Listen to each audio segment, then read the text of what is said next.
आप सोचो कि हम कर भी क्या सकते हैं। अगर हम भक्त हैं तो हम सोचना चाहिए हमें कि हम कर क्या सकते हैं। ये जो मेरा शरीर है ना, इस शरीर पे भी पूरा अधिकार अपना नहीं है क्या? इस शरीर को हम जैसा चाहे वैसा नहीं चला सकते। तो जब हम इस शरीर को भी जैसा चाहे वैसा नहीं चला सकते तो हम क्या कर सकते हैं? कितना कर सकते हैं? कब तक कर सकते हैं? हम कुछ नहीं कर सकते। ऐसा अगर मान करके, समझ करके परमात्मा से प्रार्थना करें कि हे प्रभु मुझे क्षमा कर, अपनी शरण में ले ले और जो तू चाहता वो करवा ले, और मुझे ऐसी दृष्टि दे दे कि तू जो करवावे इस शरीर रूपी साधन से, ये शरीर साधन है, तू जो करवावे इस शरीर रूपी साधन से उसे मैं देखता रहूं बिना लेकिन किंतु परंतु किए बिगड़। यानी चिंता छोड़ दो। जब चिंता होती है तो लेकिन किंतु परंतु आता है ना, कि ऐसा होगा तो कैसा होगा, ऐसा हो जाएगा तो कैसा होगा, ऐसा नहीं होगा तो कैसे होगा। ये इसको कहते चिंता। जो हम ये चिंतन करते, ये चिंता खत्म। अब तू करवा रहा, अब चिंता किस बात की है? किसी बात की चिंता नहीं है। तो तू करवा और ऐसी दृष्टि दे दे कि होते हुए को देखता रहूं बिना लेकिन किंतु परंतु किए बगैर, और हर पल तुझे निहारता रहूं, तुझे हर पल निहारता रहूं, तुझे हर पल देखता रहूं। ये सबसे उत्तम कोटि का भक्त होता है। और ये भक्त उत्तम कोटि का कब बन जाता है? जब संतों की बात को सुनता है और उस पर विचार करता है, उस पर चिंतन करता है, मनन करता है, फिर उस पर चलने का प्रयास करता है। संत कहते हैं सुत दारा और लक्ष्मी पापी के भी होए। सुत यानी पुत्र, दारा यानी पत्नी, और लक्ष्मी यानी धन। बोला सुत दारा और लक्ष्मी पापी के भी होए।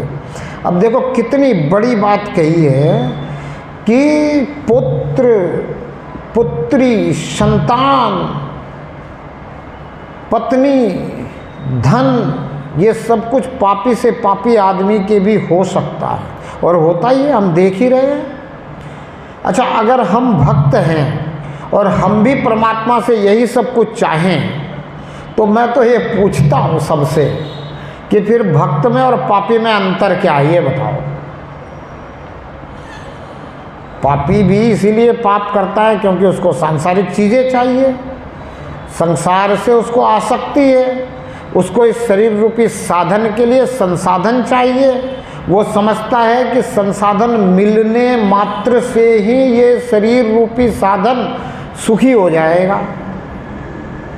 तो ये पापी से पापी की सोच भी यही है, और भक्त की सोच भी अगर यही हो तो पापी और भक्त में अंतर क्या है? भक्त की सोच तो ये होती है कि जाहि विधि राखे राम ताहि विधि रहिए। जिस तरह से परमात्मा रखना चाहता है वैसे रहिए। और परमात्मा कैसे रखना चाहता है ये समझने वाली बात है। अगर आप पूरी तरह से परमात्मा पे सब कुछ छोड़ दो तो परमात्मा आपको आपके जीवन में जितना अच्छा रख सकता है उतना अच्छा रखना चाहता है, क्योंकि उसमें आपके कर्म भी आड़े आते हैं ना। पूर्व जन्म के कर्म हैं, समझने तक किए हुए कर्म हैं, वो भी तो आड़े आते हैं। तो आपको जितना अच्छा से अच्छा रख सकता है उतना अच्छा रखना चाहता है परमात्मा। अगर कोई कहता है ना कि परमात्मा परीक्षा लेता है, तो मैं कहता हूँ कि परमात्मा परीक्षा किसी की नहीं लेता। परमात्मा को ज़रूरत क्या है परीक्षा लेने की? परमात्मा आपकी परीक्षा लेकर के आपको पास करके या फेल करके कुछ और करना या करवाना चाहता है क्या? नहीं, परमात्मा किसी की परीक्षा नहीं लेता। अगर कोई कहता है कि भाई मैं तो भक्त हूँ, मैं परमात्मा की भक्ति में लगा हुआ हूँ, फिर भी मुझे दुख आ रहा है, तो कुछ संत कह देते हैं कि परमात्मा आपकी परीक्षा ले रहा। नहीं, परीक्षा नहीं ले रहा। आप बेशक परमात्मा से जुड़े हुए हो, परमात्मा की भक्ति में लगे हुए हो, आपका भाव बहुत अच्छा है, अगर आपने अपने पिछले कर्मों की परमात्मा से माफ़ी नहीं मांगी तो वो कर्म क्षमा नहीं हुए, वो माफ़ नहीं हुए, तो उनका फल आपको भुगतना पड़ेगा। एक बात बिल्कुल ध्यान में रख लो कि दुनिया में ये सबसे सच्ची और अच्छी बात है कि कर्म का फल तो भुगतना पड़ता है। जैसा कर्म करेंगे वैसा फल मिलेगा। लेकिन अगर उन कर्मों का फल आप नहीं भुगतना चाहते हैं तो आगे से परमात्मा के ऊपर सब कुछ छोड़ दे कि प्रभु जो तू चाहता है वो करवा ले। अब बोला बहुत हो गई मेरी मर्जी, बहुत हो गई खुदगर्जी, अब चलने दे तेरी मर्जी, यही है मेरी अर्जी। जिस दिन ये बात आ जाएगी, भाव से आ जाएगी, अंदर से आ जाएगी, बिल्कुल परमात्मा से ऐसा जुड़ाव हो जाएगा और ऐसी अर्जी होनी शुरू हो जाएगी। और ऐसी अर्जी होने के बाद जब परमात्मा करवाने लग जाएगा तो सबसे अच्छा होना शुरू हो जाएगा। और जो पीछे का है उसके लिए अगर माफ़ी मांग ली कि हे प्रभु तू मुझे क्षमा कर दे, मैं तो गलतियों का पुतला हूँ आज भी, और तू अगर मुझसे करवाने लग जाए तो बेशक मेरी गलती छूट सकती है, वरना तो गलतियाँ छूटना आसान नहीं है। क्यों? क्योंकि तूने ही तो 5-25 में फंसाया है और छुड़ा भी तू ही सकता है। जब कोई कहता है ना कि आप काम को छोड़ दो, क्रोध को छोड़ दो, मोह माया से ऊपर उठो, मैं कहता हूँ कि इतना आसान नहीं है कि आप खुद उठ सको। आप कोशिश भी मत करो, प्रयास भी मत करो, आपको सिर्फ परमात्मा से प्रार्थना शुरू कर दो कि प्रभु तू जैसा रखना चाहता वैसा रख ले, जो तू चाहता है वो करवा ले। क्योंकि परमात्मा ने जो कुछ दिया है ना, या इस धरती पे जो कुछ बनाया है, वो कुछ भी गलत नहीं बनाया है। परमात्मा ने अगर हमें क्रोध दिया है तो सृजन के लिए दिया है, परमात्मा ने अगर हमें मोह दिया है तो सृजन के लिए दिया है। देखो मैं छोटा सा बच्चा था, अगर मेरी माता जी को मुझसे मोह नहीं होता तो क्या मेरा शरीर ऐसा सुडौल हो पाता? मोह दिया है सृजन के लिए, क्रोध दिया है सृजन के लिए। माया कहते माया छोड़ दो, अरे माया छोड़ दो कहने वाले ने स्वयं माया को छोड़ी है कि नहीं छोड़ी है, इस पे पहले ध्यान देना चाहिए। माया छोड़ दो कहना आसान है, पर स्वयं छोड़ी कि नहीं छोड़ी? क्या क्या चीज़ माया है? क्या आपने भोजन बंद कर दिया? क्या आप इस शरीर को कुछ देना बंद कर दिए? आप दूसरों से कहते माया छोड़, ये भी तो माया ही है, भोजन भी। माया मतलब क्या है? टैलेंट। माया किसको कहते हैं? टैलेंट को। माया कोई बुरी चीज़ नहीं है, समझना, बड़े ध्यान से समझने वाली बात है। जब समझ जाएंगे तो फिर बड़ा आनंद आएगा। इस जीवन को जीने में आनंदित जीवन होगा, दृष्टि सत्य हो जाएगी। सत्य दृष्टि तो आनंदित सृष्टि, दृष्टि सत्यमय होनी चाहिए। कहते हैं ना जैसी दृष्टि वैसी सृष्टि, तो सत्य दृष्टि हो तो आनंदित सृष्टि हो। अब सत्य दृष्टि ये है कि माया को समझे कि माया क्या है। अब जैसे संतोष जी तोतला जी है, इन्होंने मुझे यहाँ बुला लिया, तो मैं इनसे कहता हूँ कि ये आपकी माया ही है विचित्र, कि आपने कह दिया कि आप कभी भी आओ, लेकिन इस बार तो औरंगाबाद में आपको जो है समय देना ही है। तो माया मतलब टैलेंट, ये इनका टैलेंट है, इनका विश्वास है कि भाई ठीक है महाराज जी कभी भी आएंगे तो व्यवस्था वहाँ हमारे मामा जी के यहाँ बन जाएगी, और मामा जी के यहाँ उनको रुकवा देंगे, और एक दिन कुछ लोगों से मिलना जुलना तो हो ही जाएगा। तो इसको कहते हैं माया, टैलेंट। अब ये परमात्मा का टैलेंट है ना पूरा संसार, कि नहीं है? ये पूरा विश्व, पूरा ब्रह्मांड क्या है? परमात्मा का टैलेंट है। परमात्मा ने इसे बनाया है, इसलिए इसको परमात्मा की माया कहते हैं। माया का मतलब कोई ये जो है गलत नहीं है कि जैसे हम कहते हैं माया छोड़ दे। क्यों छोड़ दे भाई माया? परमात्मा ने जो चीज़ बनाई है वो हमारे शरीर रूपी साधन के लिए बनाई है, और ये मानव जन्म, ये शरीर रूपी साधन बड़े 84 लाख योनियों के बाद मिलता है। उत्तम योनि इसको कहा गया है, बड़ा ही उत्तम शरीर मिला है, तो इसको क्यों छोड़ दें। इसमें रहते हुए हमें जो करना चाहिए वो हम कर लें। वो क्या है? वो है प्रार्थना। और किसी भी योनि में रहते हुए हम प्रार्थना कर सकते हैं क्या परमात्मा से? इस योनि में रहते हुए हम प्रार्थना कर सकते हैं। इस योनि में रहते हुए हम परमात्मा से प्रार्थना क्या करनी चाहिए कि तू मुझे दृश्यमान हो जा, हर पल मुझे दिखता रहे, और अंत समय में भी तू मुझे दिखे, ताकि तेरे में गमन हो जाए, आवागमन छूट जाए, मैं मुक्ति को प्राप्त हो जाऊं। ऐसा कब होगा? जब जीते जी हम मरे के समान रहेंगे। अब जीते जी मरे के समान रहने का मतलब है कि मैं कुछ नहीं करना, जो तू चाहता है वो करवा ले।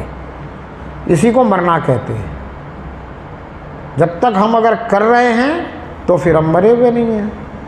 हमारे अंदर चल रहा है कि मैं ज़िंदा हूँ तो ज़िंदा दिखना चाहिए, और मरे हुए का मतलब क्या है कि मैं कुछ नहीं कर सकता, मैं नहीं कुछ करूँगा, मैं करना भी नहीं चाहता, जो तू चाहता वो करवा ले शरीर रूपी साधन से, मैं तो सिर्फ देखता रहूँगा। जिसको कई बार संत महात्मा कहते हैं कि ये शरीर रूपी रथ, इसकी 10 इंद्रियां जो हैं ये घोड़े हैं, और मन जो है इसका लगाम है। तो इस शरीर रूपी रथ का सारथी परमात्मा को बना दो, और आप अर्जुन की तरह महारथी बन जाओ। तो इस रथ को परमात्मा जहाँ चाहे वहाँ ले जाए। तो कहाँ ले जाएगा देखना जरा, बहुत सुंदर बात है। अर्जुन का रथ कहाँ जाता है? कृष्ण सारथी हैं, तो अर्जुन का रथ कहाँ जाता है? जब अश्वत्थामा, द्रोणाचार्य, कृपाचार्य और भीष्म पितामह और जयद्रथ, इनको वध करना है तो वो रथ वहीं जाता है। जयद्रथ के पीछे पीछे भागे नहीं थे कृष्ण जी रथ को लेके। जब परमात्मा साथ में है तो भागता नहीं फिर परमात्मा हमें ले करके। पता है कृष्ण जी को कि मुझे क्या करना है। शर्त ये है कि सूर्य छिपने से पहले तक अर्जुन मुझे खोज लिया तो अर्जुन मुझे मार ही देगा, और अगर नहीं खोज पाया, मैं बच गया, तो अर्जुन अपने अग्निदाह कर देगा शरीर का। तो कृष्ण सारथी है, अर्जुन को भी कोई चिंता नहीं है। और कृष्ण जयद्रथ के रथ के पीछे नहीं भाग रहे हैं, और भगा भी रहे हैं तो खुद नहीं भाग रहे, जयद्रथ को ही भगा रहे हैं, उसको आगे जाने दे रहे हैं। बोले चले जा, और दूर चले जा। कहाँ भाग के जाएगा, कहाँ छुपेगा, कितना छुपेगा। और कृष्ण ने कैसी लीला करी, छुपा दिया सूर्य को, और इस तरह से नहीं ढका कि पता चले कि बादल में ढका हुआ, इस तरह से ढक दिया कि समय संध्या हो गई ऐसा पता चलने लगा, और जयद्रथ खुद सामने आ गया। और फिर कृष्ण सारथी है, हटा दी घटा, जो आवरण था वो हटा दिया सूर्य के ऊपर से। आवरण हटा दिया तो क्या हुआ? अर्जुन का रथ जयद्रथ के रथ के सामने खड़ा है, जयद्रथ का वध हो गया। तो जब जो होना होगा, हमसे करवाना होगा, हमें परमात्मा वहाँ सशरीर पहुँचा देगा। ये शरीर रूपी रथ का सारथी इस परमात्मा को बना दो, मन की लगाम परमात्मा के साथ जोड़ दो, हर पल ये प्रार्थना रखो। एक बार पुनः प्रार्थना जो है आप दोहराएंगे, हे प्रभु मुझे क्षमा कर, अपनी शरण में ले ले, जो तू चाहता है वो करवा ले हमारे से, हमें ऐसी दृष्टि दे कि हम इस शरीर से होते हुए को बिना लेकिन किंतु परंतु किए बगैर देखते रहें,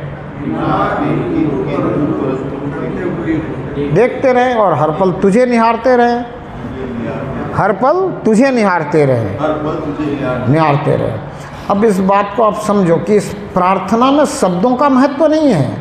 शब्द तो आप तक अपने विचार, भाव, उद्गार को पहुंचाने के लिए हैं। प्रार्थना भाव से होती है तो भाव में शब्द नहीं होते। इसको आप छोटी भी कर सकते हो और बड़ी भी कर सकते हो, आप हिंदी में कर सकते हो, मराठी में कर सकते हो, किसी भी भाषा में कर सकते हो। सब कुछ शब्द वब्द हटा करके सिर्फ भाव से रख सकते हो। तो भाव से जब रखोगे तो सिर्फ इतना ही है कि मैं तेरा और तू मेरा, और तू जो चाहे वो हो मुझसे, इतनी ही प्रार्थना है। जो तू चाहे वो हो मुझसे। और ये प्रार्थना अगर सतत चलती रहे, हर पल चलती रहे, तो ये सबसे उत्तम भक्त की निशानी है। 4 भक्त बताए ना हमारे गीता जी में, कृष्ण जी ने। किस प्रकार के 4 भक्त बताए? तो बोला एक तो भक्त है जो आर्त है। वो कैसा है? तो बोला वो रोज परमात्मा से नहीं मिलता, वो रोज परमात्मा को याद नहीं करता। वो कब कब याद करता है? दुख में और सुख में, दोनों में याद करता है। जब दुख आता है तो भी वो परमात्मा को याद करता है, उस समय वो प्रार्थना करता है, उस समय वो गिड़गिड़ाता है, उस समय वो परमात्मा से कहता है कि बस मेरा इस बार तू दुख हटा दे, फिर मैं तुझे कभी नहीं भूलूँगा। जैसे संत महात्मा कहते हैं कि हम जब माता की गर्भ में थे और हमारा शरीर विकसित हो गया था, हमारी चेतना विकसित हो गई थी, हमने अपने आप को इस शरीर में उल्टा लटका हुआ पाया, जबकि हम शरीर नहीं हैं। ये आज हमें पता चलता है कि मैं शरीर नहीं हूँ, मैं शरीर में रहने वाला कुछ और ही हूँ। मैं उसको अपने आप को आत्मा शब्द से भी इंगित कर सकता हूँ। मैं ये भी कह सकता हूँ कि मैं ब्रह्म हूँ, मैं ये भी कह सकता हूँ कि मैं ईश्वर हूँ, मैं ये भी कह सकता हूँ कि मैं चेतना हूँ। क्यों? क्योंकि आज हमें पता चल गया है कि मैं शरीर नहीं हूँ, मैं शरीर का उपयोग करने वाला हूँ। मैं जब चाहूँ जब अपना हाथ ऊपर करता हूँ, हाथ नीचे करता हूँ। मैं ऊपर नीचे हुआ क्या हाथ ऊपर नीचे होने से? नहीं हुआ ना। अच्छा, एक बात ध्यान से ज़रा विचार करना कि डॉक्टर के पास जाते हैं तो डॉक्टर से कहें कि डॉक्टर साहब मुझे बहुत दर्द हो रहा है, तो क्या डॉक्टर दवाई दे देगा? डॉक्टर से आप सिर्फ इतना ही कहो कि डॉक्टर साहब मुझे दर्द हो रहा है, तो क्या डॉक्टर दवाई दे देगा? नहीं, वो आपसे विचार करेगा, आपसे वो प्रश्न करेगा डॉक्टर कि आपके कहाँ दर्द हो रहा है। करेगा ना, पूछेगा ना प्रश्न। तो आपके पूरे शरीर में दर्द हो रहा है तो आपको कहना पड़ेगा कि मेरे पूरे शरीर में दर्द हो रहा है। यानी कि मैं शरीर नहीं हूँ, ये पूरा का पूरा शरीर मैं नहीं हूँ, मेरे पूरे शरीर में दर्द हो रहा है, ये मुझे पता चल रहा है। मैं जानने वाला हूँ कि मेरे पूरे शरीर में दर्द हो रहा है।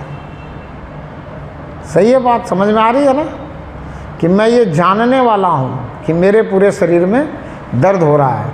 लेकिन फिर भी जब तक हम होश में नहीं रहते हैं, बेहोशी में रहते हैं, दुनिया की सुनते हुए चलते रहते हैं, तो हमें ऐसा ही लगता है कि मैं शरीर ही हूँ और मुझे शरीर रूपी साधन के लिए अगर संसाधन मिल जाए तो मैं आनंदित हो जाता हूँ, और वो साधन अगर कहीं गड़बड़ हो जाए तो फिर क्या होता है, मेरे आनंद में दखल आ जाती है। मैं थोड़ा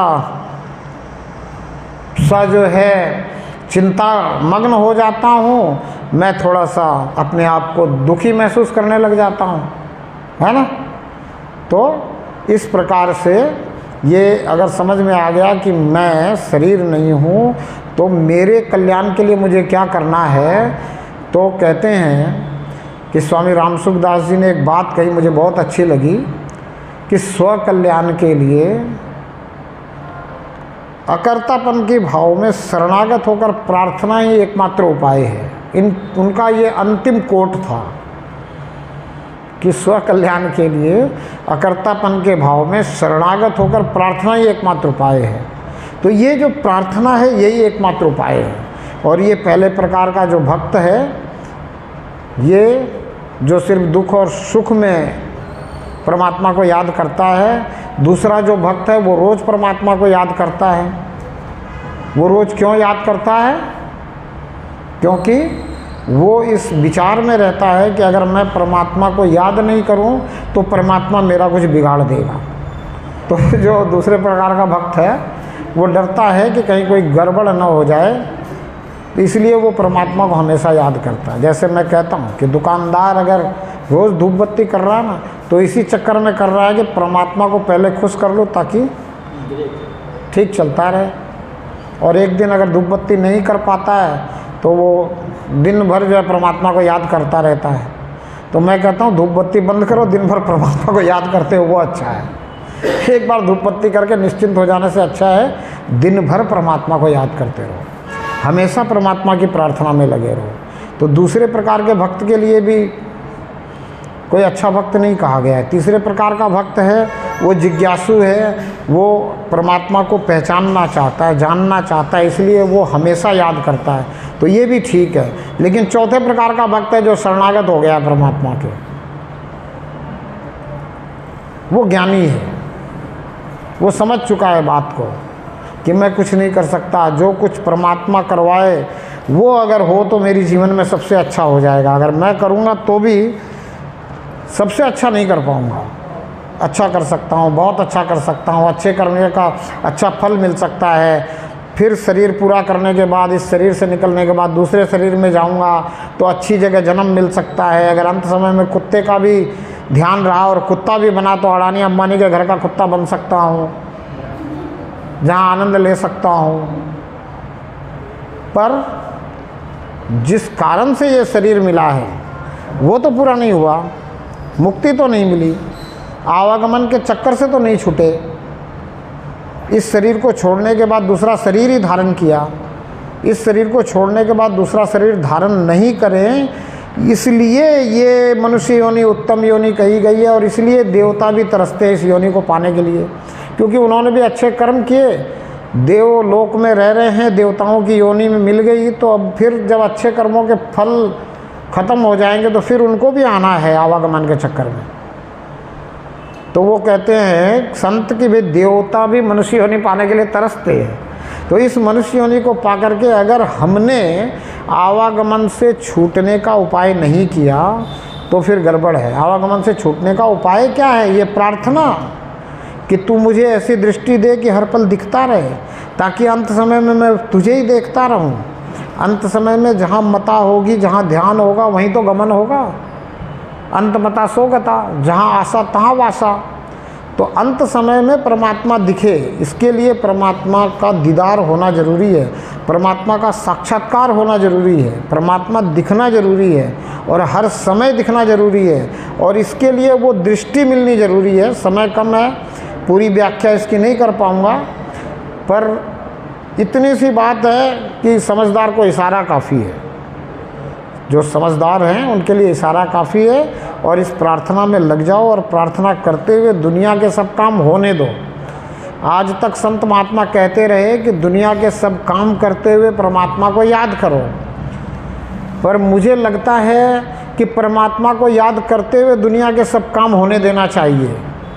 क्योंकि परमात्मा को याद करते हुए, परमात्मा से प्रार्थना करते हुए, परमात्मा से फरियाद करते हुए जब हम दुनिया के सारे काम को होने देंगे तो जब परमात्मा करवाने लगेगा और सबसे अच्छा होगा, फिर कोई चिंता नहीं, कोई फिक्र नहीं। फिर हम काम करते करते परमात्मा को याद करना नहीं भूलेंगे। अगर हमने ये समझ लिया कि भाई हमारा काम तो सिर्फ परमात्मा को याद करना है, परमात्मा से फरियाद करना है, परमात्मा की प्रार्थना करना है, बाकी सब काम परमात्मा ने अपने आप इस शरीर रूपी साधन से करवा लेना है, इस शरीर रूपी रथ से करवा लेना है, जिसके 10 इंद्रियां घोड़े हैं, मन लगाम है, लगाम परमात्मा ने पकड़ लेनी है, तो फिर सब काम सबसे